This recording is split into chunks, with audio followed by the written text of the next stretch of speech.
মুসলমানদের সর্বদিক থেকে স্বাবলম্বী হওয়া, অর্থ সম্পদশালী হওয়া, ইসলাম পরোক্ষভাবে সেটাকে উৎসাহিত করেছে। ইসলাম ধর্মের অনুসারী প্রত্যেকটা মুসলিমকেই আর্থিকভাবে স্বাবলম্বী হওয়াকে ইসলাম দারুণভাবে উৎসাহিত করেছে, এনকারেজ করেছে। ইসলাম কোনো গরিবী ধর্ম নয়, ইসলাম দৈন্যতার ধর্ম নয়। যারা ইসলামের সংস্পর্শে আসবে তারাই শ্রেষ্ঠত্বের আসনে সমাসীন হবে, এটাই স্বাভাবিক। এর ব্যতিক্রম হলে মনে রাখতে হবে যে আমার কোথাও না কোথাও কোনো কমতি আছে, হয়তো প্রস্তুতিতে অথবা প্রচেষ্টায়। ইন্নাল্লাহা লা ইউগাইয়িরু মা বিকাওমিন হাত্তা ইউগাইয়িরু মা বিআনফুসিহিম।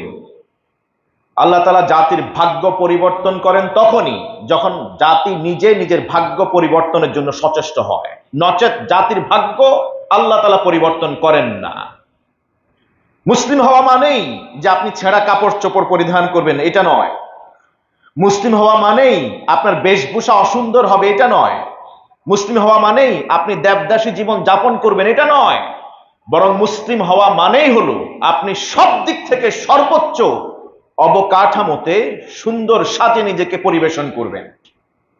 আপনি ভালো খাবেন, ভালো পড়বেন, ভালো কথা বলবেন, ভালো জায়গায় থাকবেন, ভালো জায়গায় যাবেন, সবকিছু কল্যাণ আর ভালোর মধ্যেই আপনার অতিবাহিত হবে। এটাই হলো ইসলামের নির্দেশনা। আমরা যদি সূরা মুজাম্মিলের দিকে একটু নজর করি, শেষের দিকে, যেখানে আল্লাহ সুবহানাহু ওয়া তাআলা তিনি মানুষকে তিনটি ভাগে ভাগ করেছেন।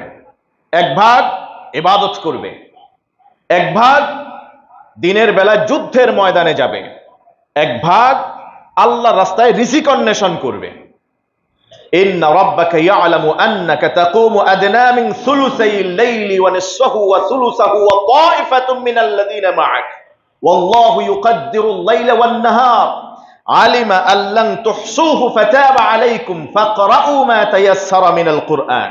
এবার আল্লাহ বলছেন, এতক্ষণ পর্যন্ত বললেন এক দল থাকবে যারা রাত্রিবেলায় তাহাজ্জুদের সালাত আদায় করবে, নির্ঘুম রাত কাটাবে, রাতের বেলায় রব্বে করিমের দরবারে নিজেদেরকে সঁপে দিবে, আল্লাহ সুবহানাহু ওয়া তাআলার কাছে সব আরজি পেশ করবে দোয়া আকারে, তাহাজ্জুদের সালাত আদায় করে করে ক্রন্দনরত অবস্থায় আশা এবং ভয় নিয়ে রবের কাছ থেকে সব চাওয়াগুলি আদায় করে নেবে। সুবহানাল্লাহ। এবার আল্লাহ বলছেন, আলিমা আন সায়াকুনু মিনকুম মারদা। রব আল্লাহ তিনি জানেন তোমাদের মাঝে কেউ কেউ অসুস্থ হতে পারে। ওয়া আখারুনা ইয়াদরিবুনা ফিল আরদি ইয়াবতাগুনা মিন ফাদলিল্লাহ।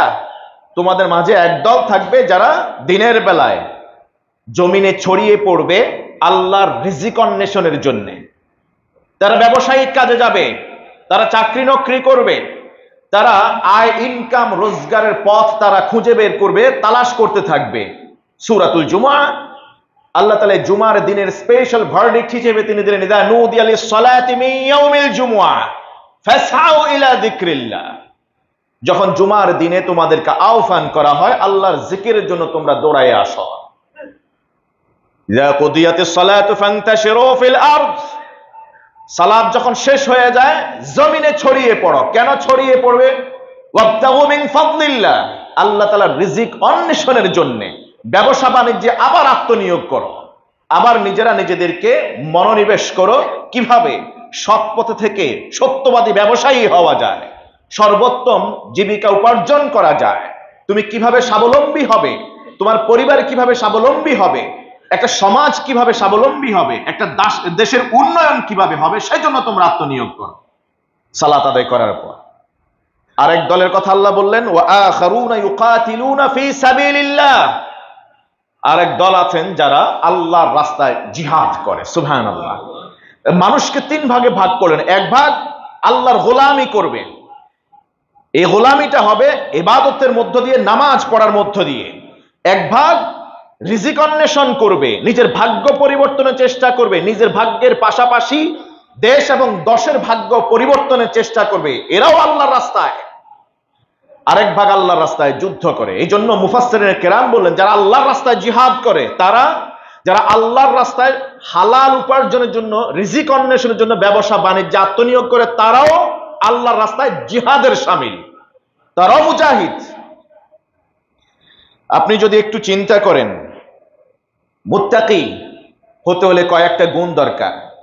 মহাগ্রন্থ আল কোরআনের দ্বিতীয় সূরা, সর্ববৃহৎ সূরা, সূরাতুল বাকারা, এর শুরুর দিকে আলিফ লাম মিম যালিকাল কিতাবু লা রাইবা ফিহি হুদাল লিল মুত্তাকিন। মুত্তাকি কারা? তাদের পরিচয় আল্লাহ বলছেন, আল্লাযীনা ইউমিনুনা বিল গায়বি ওয়া ইউকিমুনাস সালাহ ওয়া মিম্মা রাযাকনাহুম ইউনফিকুন। আল্লাহ বলছেন মুত্তাকি কারা? যারা গায়বে বিশ্বাস করে, সালাত প্রতিষ্ঠা করে, এবং তারা আল্লাহ যে রিজিক দিয়েছেন সেখান থেকে কিছু অংশ ব্যয় করে। এবং আপনি যদি আর্থিকভাবে স্বাবলম্বী না হন, আপনি ব্যয় করবেন কোত্থেকে? আর ব্যয় করা প্রকারান্তরে মুত্তাকি হওয়ার অন্যতম বৈশিষ্ট্য। জান্নাতুল ফিরদাউসে উত্তরাধিকারী হতে হলে অন্যতম বৈশিষ্ট্য হলো আপনাকে যাকাত দিতে হবে। আল্লাযীনা হুম লিয-যাকাতি ফাঈলুন, সূরাতুল মুমিনুন।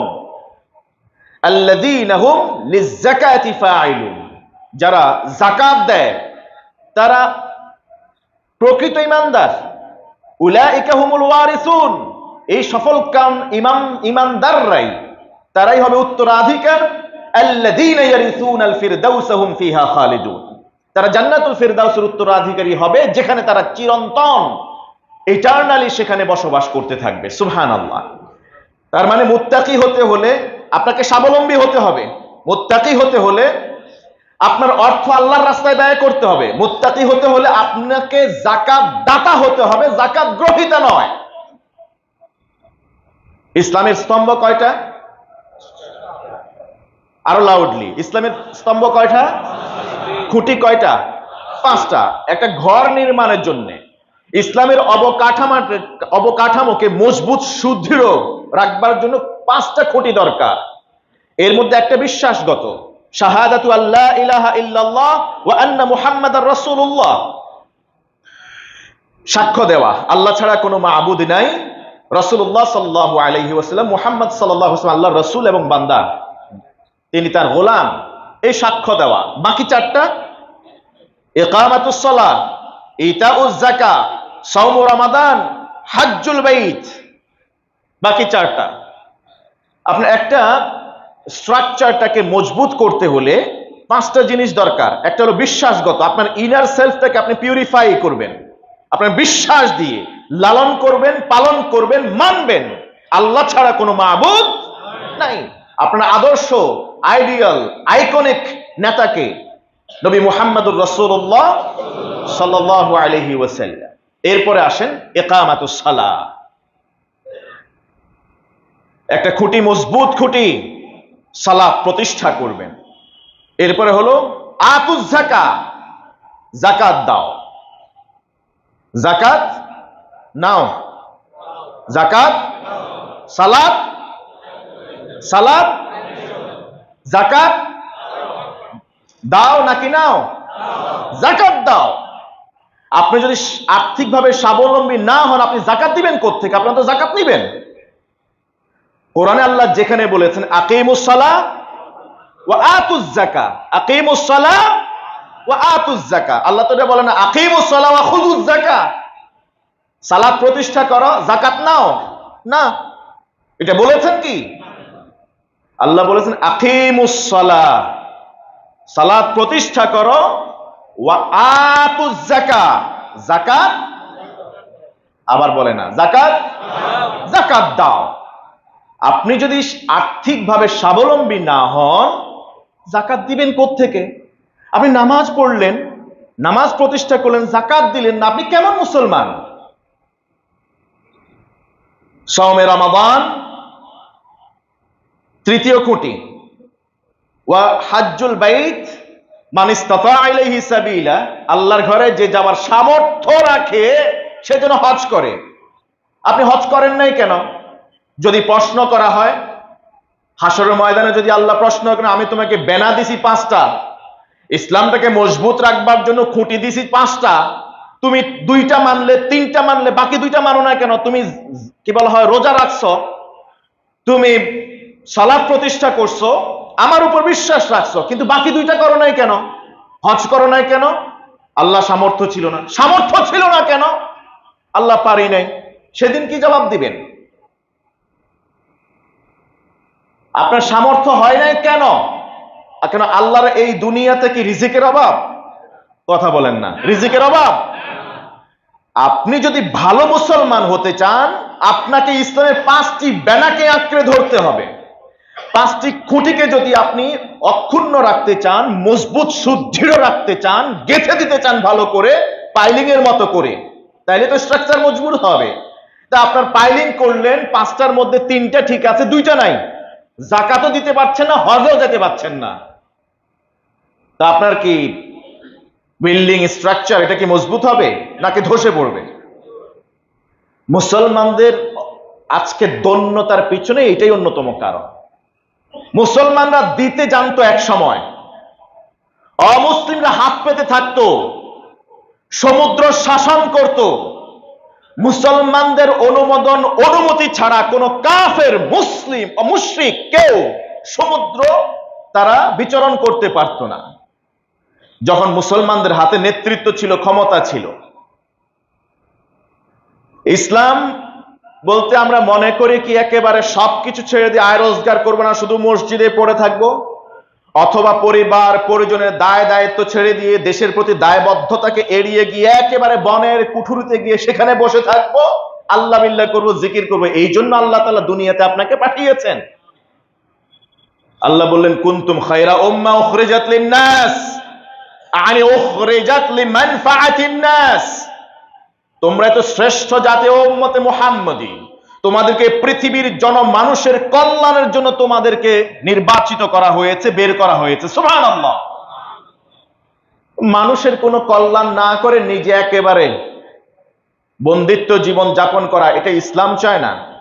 ইসলাম চায় না যে আপনার দিকে তাকাইলে মায়া হয়, আপনার চেহারার দিকে তাকাইলে করুণা হয়।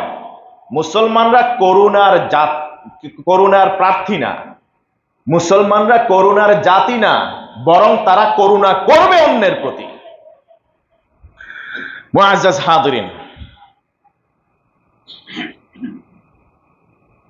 আল্লাহ সুবহানাহু ওয়া তাআলা তিনি ভালোবাসেন বান্দাকে যা নেয়ামত দিয়েছেন সেটা দেখতে তিনি তার বাহ্যিক অবয়বে। হাদিস মুস্তাদরাকে হাকিম, তিরমিজিতে সহিহ সনদে উদ্ধৃত হয়েছে, ইন্নাল্লাহা ইউহিব্বু আন ইয়ারা আসারা নি'মাতিহি আলা আবদিহি, আল্লাহ পছন্দ করেন, ভালোবাসেন যে বান্দাকে আল্লাহ যে নিয়ামত দিয়েছেন ওই নিয়ামতের বহির প্রকাশ তার বেশভূষায়, তার ধারণে, বাহ্যিক অবয়বে দেখতে পছন্দ করেন। সুবহানাল্লাহ। আমাদের অনেকে আছে এরকম, কোটি কোটি টাকার সম্পদ দিয়েছেন আল্লাহ তাআলা, হয়তোবা নিজে অর্জন করেছেন অথবা পৈতৃক সম্পত্তিতে পেয়েছেন, কিন্তু বেশভূষা চালচলন এত খারাপ, মসজিদে নামাজ পড়তে আসে মোজা থেকে দুর্গন্ধ বের হয়, মসজিদে নামাজ পড়তে আসে সবচেয়ে পুরাতন দুর্গন্ধযুক্ত একটা পোশাক পরিধান করে আসে, কোন একটা জায়গায় যাবে, সেখানে যাওয়ার সময় অসুন্দর, অপরিমার্জিত, অপরিপাটি হয়ে সেখানে যায়। ইসলামকে এটা চায়? বিশ্বনবী জনাবে মুহাম্মদুর রাসূলুল্লাহ সাল্লাল্লাহু আলাইহি ওয়াসাল্লামের চেয়ে মুত্তাকি মানুষ এই পৃথিবীর বুকে, জমিনের উপরে, আসমানের নিচে আর কেউ কি ছিল, আছে কি, থাকবে?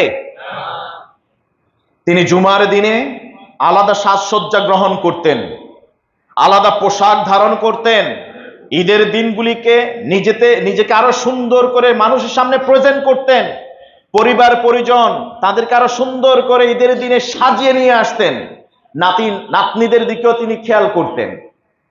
জুমা এবং ঈদের দিনে তো আলাদা সাদা পোশাকের উপরে তিনি কিছু বর্ণিল পোশাক, যেন মানুষের নজর কাড়ে, এইরকম পোশাক তিনি পরিধান করতেন।